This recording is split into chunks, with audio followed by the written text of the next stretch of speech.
ગુજરાતના અનેક જિલ્લાઓમાં ડીઝલની અછતની અફવાઓ અને સ્થાનિક પુરવઠા વ્યવસ્થામાં થયેલા વિક્ષેપને કારણે ખેડૂતોમાં ભારે હાલાકી સર્જાઈ રહી છે। ખાસ કરીને ખરીફ સિઝનના મધ્ય ભાગમાં ખેતીકામ માટે જરૂરી ઈંધણ મળવામાં વિલંબ થતા ખેડૂતો ચિંતામાં મુકાયા છે। રાજ્યના અનેક જિલ્લાઓમાં વહેલી સવારથી જ પેટ્રોલ પંપ પર ખેડૂતો પોતાના ટ્રેક્ટર અને ડબલાઓ સાથે લાંબી લાઇનમાં ઊભા જોવા મળી રહ્યા છે। ખેડૂતો માટે હાલનો સમય અત્યંત મહત્વપૂર્ણ છે। કપાસ, મગફળી અને અન્ય ખરીફ પાકોમાં ખેડ સિંચાઈ દવાઓની છંટકાવ અને અન્ય ખેતી કામગીરી માટે ટ્રેક્ટર અને પંપસેટ માટે ડીઝલ અનિવાર્ય છે। ડીઝલની અછત જેવી પરિસ્થિતિ સર્જાતા ખેડૂતોને ખેતી કામગીરી અટકાવવી પડી રહી છે, જેના કારણે પાક પર પણ અસર થવાની શક્યતા વ્યક્ત થઈ રહી છે। આ પરિસ્થિતિએ ફરી એકવાર દર્શાવ્યું છે કે કૃષિ આધારિત અર્થતંત્રમાં ઈંધણની પુરવઠા વ્યવસ્થા કેટલી મહત્વપૂર્ણ છે। નાના વિક્ષેપો પણ સીધા જ ખેડૂતોના જીવન અને આવક પર અસર કરે છે। ઉલ્લેખનીય છે કે પરિસ્થિતિ સામાન્ય થાય ત્યાં સુધી ખેડૂતોને રાહત મળે અને ખેતી કામગીરી નિરંતર ચાલુ રહી શકે તે માટે ઝડપી પગલાં લેવાની અત્યંત જરૂરિયાત છે। ડીઝલની અછતથી ખેડૂતોને ભારે હાલાકીનો જેવી રીતે સામનો કરવો પડી રહ્યો છે। છેલ્લા અઠવાડિયાથી આ પરિસ્થિતિ ખેડૂતોની રહી છે, જેમાં લાંબી કતારોમાં ખેડૂતો પેટ્રોલ પંપો ઉપર ડીઝલ પુરાવવા માટે પહોંચ્યા છે। ખેતીની સિઝન વચ્ચે ડીઝલની અછતથી ખેડૂતોને પણ ભારે હાલાકીનો સામનો કરવો પડી રહ્યો છે। વહેલી સવારથી જ ખેડૂતોની લાંબી લાઈનો જોવા મળી રહી છે। ખેડૂતોની વેદનાને પ્રદેશ વનફોડ ગુજરાતી દ્વારા વાચા આપવામાં આવી છે। પ્રદેશ વનફોડ ગુજરાતીની ટીમની આ ઘટના પર સતત નજર રહી છે। ડીઝલ અછતથી ખેતીની કામગીરી જેવી રીતે અટકી રહી છે, ખાસ કરીને ખેડૂતો લાંબી લાઈનોમાં પેટ્રોલ પંપો પર પહોંચી રહ્યા છે। ટ્રેક્ટરો અને ડબલાઓ સાથે ખેડૂતોની લાંબી લાઈનો જોવા મળી રહી છે। ડીઝલની અછત વચ્ચે ખેડૂતોને ભારે હાલાકી સામનો કરવી પડી રહ્યો છે। ત્યારે હવે ડીઝલની અછતથી ખેડૂતોને જેવી રીતે ભારે હાલાકીનો સામનો કરવો પડી રહ્યો છે, ડીઝલ અછતથી ખેતીની કામગીરી અટકી છે, જેવી રીતે જગતનો તાત પરેશાન બન્યો છે। ટ્રેક્ટર અને પંપસેટ માટે ડીઝલ અનિવાર્ય છે। આ સિવાય નાના વિક્ષેપથી ખેડૂતોને જીવન અને આવક પર પણ અસર જોવા મળી રહી છે। ત્યારબાદ કૃષિ આધારિત અર્થતંત્રમાં ઈંધણના પુરવઠા બચાવવા મહત્વપૂર્ણ છે। પુરવઠા વ્યવસ્થા ખૂબ જ મહત્વપૂર્ણ છે। જેવી રીતે ડીઝલની અછતથી જગતનો તાત પરેશાન બન્યો છે, ત્યારે આપણા 5 મોટા સવાલ જે છે તે જેવી રીતે સામે આવી રહ્યા છે કે આમાં કોઈ પગલાં લેવામાં આવશે કે નહીં, તે એક મોટો પ્રશ્ન છે। ડીઝલ અછતથી ખેડૂતોને જેવી રીતે ભારે હાલાકીનો સામનો કરવો પડ્યો છે, ત્યારે ડીઝલ અછતથી ખેતીની કામગીરી અટકી રહી છે। ત્યારબાદ ટ્રેક્ટર અને પંપસેટ માટે ડીઝલ અનિવાર્ય છે, જેથી કરીને તેમનું કામ અટકી રહ્યું છે। નાના વિક્ષેપથી ખેડૂતના જેવી રીતે આપ સ્ક્રીન પર દ્રશ્યો જોઈ શકો છો, આ અનેક અલગ અલગ વિસ્તારના દ્રશ્યો જેવી રીતે સામે આવ્યા છે। વાવ-થરાદ વિસ્તારમાંથી, મોરબીમાંથી, ત્યારબાદ રાજકોટ, વડોદરા, છોટાઉદેપુર અને સુરેન્દ્રનગરમાં લાંબી લાઈનોમાં ખેડૂતો પેટ્રોલ પંપ પર પહોંચી ગયા છે અને ડીઝલ માટે તેઓ લાઈનોમાં ઊભા રહેવા જોવા મળ્યા છે। ગુજરાતમાં હાલ પેટ્રોલ અને ડીઝલની અછત તેમજ વધતા ભાવના કારણે ગંભીર પરિસ્થિતિ સર્જાઈ છે।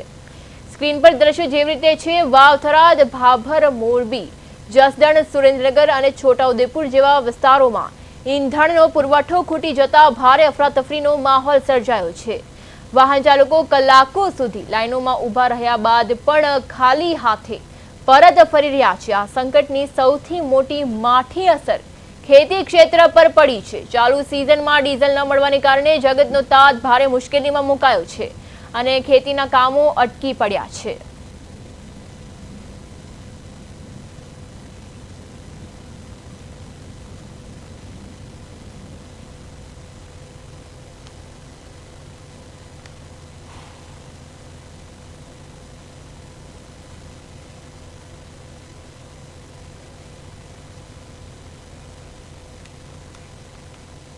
ગુજરાતના અનેક જિલ્લાઓમાં ડીઝલની તીવ્ર અછત વચ્ચે ખેડૂતો અને વાહન ચાલકો ભારે મુશ્કેલીમાં મુકાયા છે। ગીર સોમનાથ જિલ્લાના ઉના અને ગીર ગઢડા તાલુકામાં પેટ્રોલ પંપો પર ડીઝલ માટે કલાકો સુધી લાંબી લાઈનો લાગી રહી છે। ખેતીની સિઝન દરમિયાન ખેડૂતો હાથમાં કેરવા લઈને ડીઝલ માટે ભટકી રહ્યા છે, જ્યારે પૂરતો જથ્થો ન મળતા અનેક લોકોને ખાલી હાથે પરત ફરવું પડી રહ્યું છે। ઓઇલ કંપનીઓ તરફથી ઓછો સપ્લાય મળતા ખેતીની કામગીરી ખોરવાઈ જવાની ભીતિ ઊભી થઈ છે। બીજી તરફ વધતી ઈંધણ કટોકટી વચ્ચે વડાપ્રધાન નરેન્દ્ર મોદીની અપીલ બાદ જામનગરમાં ડોક્ટરો, વેપારીઓ અને બેન્કર્સ સાયકલ અપનાવી ઈંધણ બચતનો સંદેશ આપી રહ્યા છે. છેલ્લા 12 વર્ષથી કાર્યરત જામનગર સાયકલિંગ ક્લબ દ્વારા લોકોમાં જાગૃતિ ફેલાવવામાં આવી રહી છે. તો બીજી તરફ સતત વધી રહેલા પેટ્રોલ, ડીઝલ, એલપીજી અને ખાતરના ભાવ વધારા સામે જૂનાગઢમાં ખેડૂતો અને ગ્રામજનોએ બળદગાડા પાછળ બાઇક બાંધી અનોખો વિરોધ નોંધાવ્યો હતો. મોંઘવારી અને ઈંધણ સંકટને લઈને રાજ્યભરમાં ચિંતા અને રોષનો માહોલ વ્યાપી રહ્યો છે.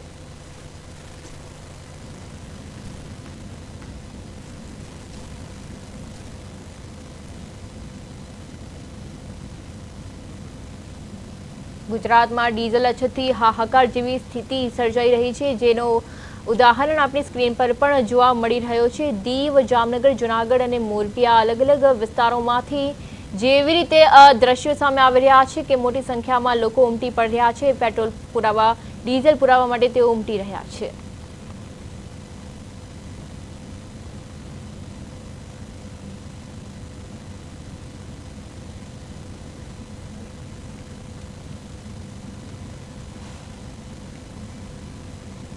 મોરબી જિલ્લાના હળવદ તાલુકાના ચરાડવા ગામ સ્થિત પેટ્રોલ પંપ પર ડીઝલ મેળવવા માટે ખેડૂતોની રાત્રિથી જ લાંબી લાઈનો જોવા મળી રહી છે. વાવણીના સમયગાળામાં ડીઝલની અચાનક વધેલી માંગને કારણે ખેડૂતોને ભારે મુશ્કેલીનો સામનો કરવો પડી રહ્યો છે. પેટ્રોલ પંપ પર માત્ર ₹2000 સુધીનું જ ડીઝલ મળતું હોવાથી ખેડૂતોની જરૂરિયાત પૂરી નથી થતી. અનેક ખેડૂતો રાત્રિના 1:30 વાગ્યાથી લાઇનમાં ઊભા રહેવા મજબૂર બન્યા છે. પરિસ્થિતિ ગંભીર બનતા ખેડૂતોમાં ભારે રોષ જોવા મળી રહ્યો છે.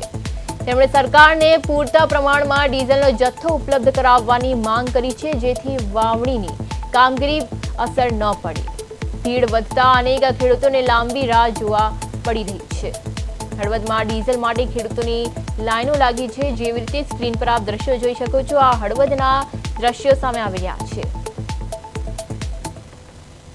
9 વાગ્યાની આસપાસથી ઊભા છીએ અને હજી 10, સાડા 10થી હજી 12 વાગ્યાની આસપાસ વારો આવશે અને 3000 રૂપિયાનું ડીઝલ આપે છે. અમારે આશરે 5000થી 6000ની જરૂર પડી પર ડે રોજે રોજ. આટલું 3000નું આપે તો બપોર સુધી 5 થી 6 કલાક ચાલે, ત્યાં તો પૂરું થઈ જાય. પછી અમારે શું કરવાનું? હજી પણ આગળના ટેક્ટરીએ રાતના 1:30 વાગ્યાના પડ્યા એમને. બરોબર, ડીઝલ તો કાલનું નથી, પછી આવવાનું હતું એટલે સમજા લાઈનમાં જ રહ્યા. આમને આવે 3000નું ડીઝલ આપે, એટલામાં 2000નું ડીઝલ આપે. અને વાવણી સમય એ હતા પહેલી તારીખે વાવણી ચાલુ કરવાની. આમાં તો ચરાડવા ગામ પાસે ખેડૂત પંપ પર પેટ્રોલ પંપ પર ખેડૂતો લાંબી લાઈનોમાં જોવા મળી રહ્યા છે. ડીઝલ માટે ખેડૂતોના વલખા જેવી રીતે સામે આવી રહ્યા છે. રાત્રિથી જ ખેડૂતોની લાંબી લાઈનો લાગી રહી છે, ત્યારે પરિસ્થિતિ ગંભીર બનતા ખેડૂતોમાં પણ ભારે રોષ જોવા મળી રહ્યો છે. ત્યારે હવે સવાલ એ જ છે કે આને ઉકેલ ક્યારે આવશે? છેલ્લા અઠવાડિયાથી ખેડૂતો જેવી રીતે પરેશાન બન્યા છે, લાંબી કતારોમાં ખેડૂતો પેટ્રોલ પંપો પર ઉમટી રહ્યા છે, ત્યારે 5 મોટા સવાલ, જેમાં સ્થાનિક ડીઝલ પુરવઠા વ્યવસ્થામાં ખામી કેવી રીતે સર્જાઈ છે, ત્યારબાદ પુરવઠા અધિકારીઓનું અગાઉથી જ આયોજન કેમ નથી, ત્યારબાદ લાઇનમાં ઉભેલા ખેડૂતો પાસે અધિકારીઓ કર્યા છે. પાક નુકસાન થશે તો વળતર કોણ આપશે, તે પણ એક મોટો અને ગંભીર પ્રશ્ન છે. ત્યારબાદ સૌથી છેલ્લો અને 5મો પ્રશ્ન, સમસ્યાનું તંત્ર પાસે સ્પષ્ટ જવાબ ક્યારે આવશે? આ ખેડૂતોના જેવી રીતે 5 મોટા સવાલ પ્રદેશ 24 ગુજરાતીના માધ્યમથી અમે આપને સ્ક્રીન પર બતાવી રહ્યા છે, ત્યારે આનો ઉકેલ ક્યારે આવશે તે એક મોટો પ્રશ્ન છે.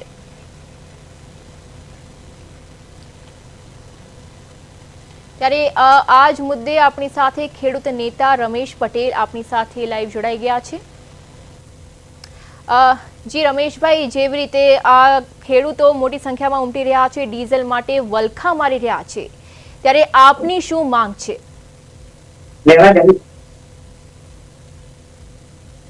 આજે અત્યારે ગંભીર છે.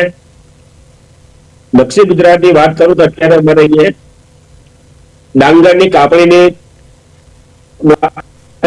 થઈ છે અને 1 મહિના પછી અમારે અહીંયા વાવણીની સમય છે, એટલે ડાંગર કાપણી માટે મોટા હાર્વેસ્ટરમાં દરેક ખેડૂતોને દરરોજ 200 થી 300 લીટર ડીઝલ જોઈએ છે, પરંતુ સરકાર મને બંગાળ ફૂકે છે કે ભાઈ અમે 200 લીટર ડીઝલ આપીએ છીએ, 1000 રૂપિયાથી 3000 થી વધારે ડીઝલ આપતા નથી. આ જે ખેડૂતો છે, જે હાર્વેસ્ટર છે, એ પોતાની ખેતી અને લોકોના ડાંગરનો કાપણી કેવી રીતે કરી શકશે, એ પ્રોબ્લેમ છે. બીજી વાત છે, આ યુદ્ધ આજથી ચાલુ, ઘણા વખતે યુદ્ધ ચાલે છે, ઘણા વખતે યુદ્ધ ચાલે છે. તંત્ર અને વહીવટી તંત્ર અને સરકારે આગળનું આયોજન કરીને ડીઝલને પુરવઠો કેવી રીતે જાળવી રાખવાનો, શું કરવાનું હતું, એવું કોઈ આયોજન નથી. આગ લાગીને કુવો ખોદવા નીકળે છે એવી વાત છે.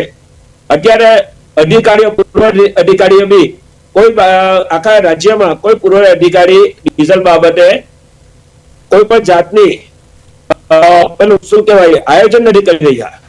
બીજી વાત, અત્યારે જે ખેડૂતો છે, એક બાજુ હવામાનમાં પલટી રહે છે, કદાચ જો વાવાઝોડું કે પછી કઈ વરસાદ કે માવઠું થયું તો ખેડૂતોને મોટું નુકસાન થવાની ભીતિ સેવાઈ રહી છે. જો ડીઝલ મોડું મળશે તો આ કાપણી લેટ થશે, એટલે તો આ કાપણી જે પાક નિષ્ફળ જશે તો એનો કોણ આપશે? એટલે સરકારે તાત્કાલિક હજુ જાગીને અને ડીઝલનો પુરવઠો ઉપલબ્ધ કરાવવા એક માંગણી છે. જી રમેશભાઈ, એકદમ સાચું જણાવ્યું. ત્યારે હવે અહીંયા બીજો મોટો પ્રશ્ન એ જ છે કે સરકાર પાસે તમારી શું માંગ છે અને તમે કોઈ પત્ર રજૂ કર્યો હોય તે વિશે આપ શું કહેવા માંગશો? સરકારને વારંવાર અને આજકાલ પત્ર બી મૂકી માધ્યમથી સરકારને ખબર જ છે કે અમારે આ ડીઝલ છે, આખા હિન્દુસ્તાનમાં ખબર છે, આખા ગુજરાતમાં ખબર છે કે લાઈનો લાગે, એટલે સરકારે આગોતરું આયોજન જાતે જ કરવું જોઈએ. અમે તો આ પત્ર લખવાના જ છે, પરંતુ સરકારની બી ફરજ છે ખેડૂતોને હિતની વાત કરવાની. ખેડૂતોની જે આવક 2022માં બમણી કરવાની વાતો હતી, આ તો બમણી નહીં, અમારી આવક 25% થઈ. બીજી બાજુ સરકાર મોટી મોટી ખેડૂતો માટે આમ કરે છે, ખાલી 2000 રૂપિયા જે 6000 રૂપિયા વાર્ષિક આપે છે ને, એવું કરીને અમારી પાસે હજારો રૂપિયા ખંખેરી લઈ જાય સરકાર. એટલે આ નિર્દયી સરકાર છે, ખેડૂતોની વિરોધી સરકાર છે. એટલે સરકારને ટીવી માધ્યમથી ન્યૂઝ પત્રની ખબર જ છે કે ડીઝલ અછત છે, એટલે સરકારે આગોતરા આયોજન કરવું જોઈએ, મારું માનવું છે. જી રમેશભાઈ, જેવી રીતે આપે જણાવ્યું કે તમે હવે પત્ર રજૂ કરશો જ, ત્યારે પત્રમાં તમારા મુખ્ય માંગો કઈ કઈ રહેશે એના વિશે આપ જણાવશો? જી રમેશભાઈ, સમગ્ર માહિતી બદલ આપનો આભાર. તો જેવી રીતે સરકારને પૂરતો ડીઝલ જથ્થો આપવાની ખેડૂતોની માંગ છે,